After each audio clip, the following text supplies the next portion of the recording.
ఇక స్టాలిన్ గారు అనవంతు ప్రచారం బాగానే చేశారు, కానీ ఇక్కడ ఎక్కడ కూడా స్టాలిన్ గారు మరి రాహుల్ గాంధీ కలిసి ప్రచారంలో పాల్గొన్న దాఖలాలు ఎక్కడ కూడా తమిళనాడులో కనిపించలేదు. ఎందుకనంటే తమిళనాడులో ఆయనే మెయిన్ ప్రచార హోరంతా కూడా స్టాలిన్ గారి ద్వారానే జరిగింది. ఇక్కడ డిఎంకేకు కూటమికి, అన్నా డిఎంకే కూటమికి గట్ట ఓటు శాతం మీరు ఒకసారి సున్నితంగా పరిశీలించినట్లయితే కేవలం 3 నుంచి 3.5% ఓట్ల శాతం డిఫరెన్సే ఉంది.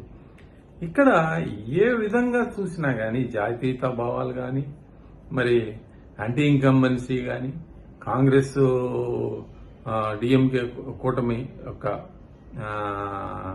అవగాహన లోపం, అంటే కాంగ్రెస్ పార్టీ దాదాపుగా తమిళనాడులో 5 నుంచి 6 స్థానాలకు మించి అది సాధించలేదు అనే వార్తలు వస్తున్న నేపథ్యంలో సిపిఐ సిపిఎం మాత్రం చెరొక 5 స్థానాల్లో పోటీ చేస్తున్నారు. వాళ్ళు 2 నుంచి 5 స్థానాల వరకు వాళ్ళు గెలుచుకునే అవకాశం ఉంది అని వార్తలు వినిపిస్తా ఉన్నాయి.